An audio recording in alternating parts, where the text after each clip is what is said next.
ada operasi militer yang kemarin ya, ini kan hari Senin ya. Biasanya kalau ada perkembangan baru, biasanya itu sesudah hari Sabat kalau di sana. Jadi pas hari Minggu pagi itu ada berita pasukan komando Israel udah masuk ke Suriah kemarin. Mereka melakukan serangan lintas batas menggunakan helikopter, drone, dan juga helikopternya ada dua kan, helikopter pendarat sama yang helikopter penyerang. Kemudian menghancurkan satu pabrik rudal dan sekaligus juga pabrik senjata kimianya Suriah yang digunakan sama pasukan Garda Revolusi Iran. Jadi ada 2 atau 4 orang ilmuwan Iran sekarang lagi ditahan itu sama IDF itu, Pak Paul. Jadi karena memang selama ini Iran mengalami kesulitan mengirimkan rudal-rudal yang kelas berat punya lah ya.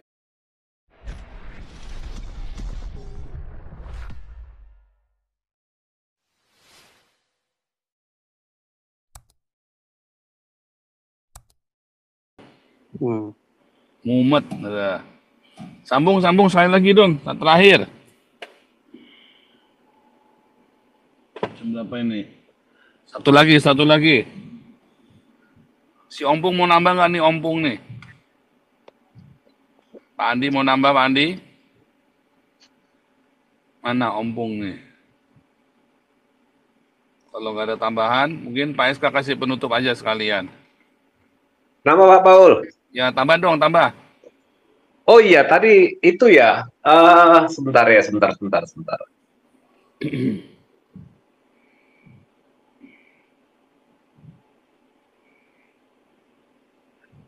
Iya, gimana Pak Paul? Jadi gini Pak, ada operasi militer yang kemarin ya. Ini kan hari Senin ya. Biasanya kalau ada perkembangan baru, biasanya itu sesudah hari Sabat kalau di sana. Jadi pas hari Minggu pagi itu ada berita pasukan komando Israel udah masuk ke Suriah kemarin. Mereka melakukan serangan lintas batas menggunakan helikopter, drone, dan juga helikopternya ada dua kan, helikopter pendarat sama yang helikopter penyerang. Kemudian menghancurkan satu pabrik rudal dan sekaligus juga pabrik senjata kimianya Suriah yang digunakan sama pasukan Garda Revolusi Iran.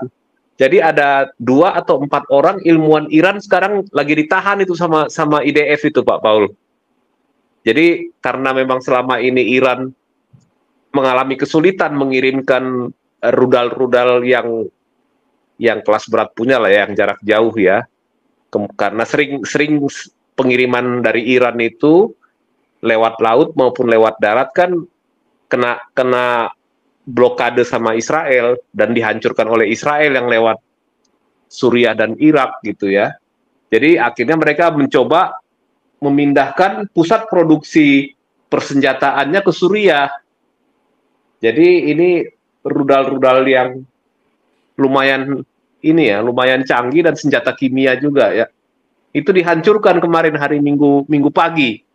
Jadi seperti dalam film-film Pak Paul. Jadi pasukan komando Israel itu masuk, menyerang, kemudian ya mengambil dokumen-dokumen dan bahan-bahan kimia yang ada di situ yang mereka bisa jadikan sebagai sumber data, kemudian menawan 4 orang itu kalau nggak salah ilmuwan Iran itu.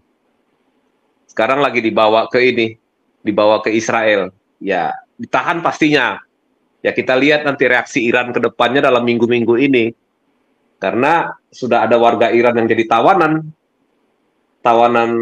ini tentara IDF, kemudian ada sekitar 17 yang tewas tentara Suriah di lokasi tersebut gitu. Nah ini mungkin nggak banyak diumumkan, tapi ada beberapa, tapi udah diumumkan resmi sama Yair Pinto, tapi belum detailnya tidak terlalu dijabarkan, tapi itulah yang terjadi Pak. Jadi ini kemudian hari ini sudah mulai menyebarkan leaflet ke Lebanon Selatan untuk menyerang ya. Jadi kita lihat apakah ini hanya psikologis doang dari tentara Israel kepada warga Suriah supaya memaksa Hezbollah mundur, atau bisa jadi benar-benar Israel akan melakukan serangan darat dalam waktu dekat. Karena Gaza sudah dianggap nggak terlalu nggak terlalu berat lagi buat Israel, ya. Sekarang Israel ya tinggal bagaimana dia bisa mengatasi tekanan politik dari dunia internasional akibat propagandanya Hamas dan negara-negara sebelah ini gitu ya. Tinggal itu aja yang dia harus lakukan, dan ya kalau saya melihat sih secara strategis ya dia harus pegang terus itu koridor Philadelphia. Kalau diserahkan, ya udah nggak ada kedamaian. Ya sekalian, ini kan sebenarnya kan permasalahan yang terjadi 7 Oktober dan sampai sekarang ini adalah buah busuk dari perjanjian Oslo, di mana Israel ditipu pada waktu itu. Yitzhak Rabin ditipu oleh Bill Clinton dan Yasser Arafat, sehingga menandatangani perjanjian Oslo. Setahun kemudian, Gaza yang diserahkan kepada otoritas Palestina langsung diambil alih oleh Hamas. Kemudian akhirnya Hamas membangun persenjataan dan terowongan berpuluh-puluh tahun sampai sekarang ini. Jadi sekarang ini adalah kesempatan bagi Israel untuk memperbaiki kerusakan yang diakibatkan oleh perjanjian Oslo, ya. Jadi apa yang dilakukan, kesalahan yang dilakukan oleh Yitzhak Rabin di masa lalu, sekaranglah gitu Israel bisa melakukan perbaikan dan pembersihan sekalian gitu. Kalau perlu ya Gaza diambil alih kembali seperti dahulu. Karena apa? Karena ternyata otoritas Palestina tidak mampu menjaga keamanan Israel. Itu kan yang paling penting klausul dalam perjanjian itu.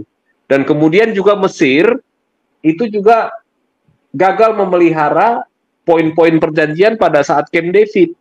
Pada waktu Camp David kan perjanjian damai antara Mesir dengan Israel itu bahwa sepanjang perbatasan Gaza itu Mesir harus mampu menjamin keamanan Israel. Tetapi apa yang terjadi? Mesir itu membiarkan Hamas dan kelompok-kelompok teror di Gaza itu bisa menyelundupkan senjata dengan leluasa dan dengan bebas lewat permukaan, lewat Rafah maupun lewat terowongan-terowongan di bawahnya. Jadi di sini Mesir juga sudah melanggar perjanjian.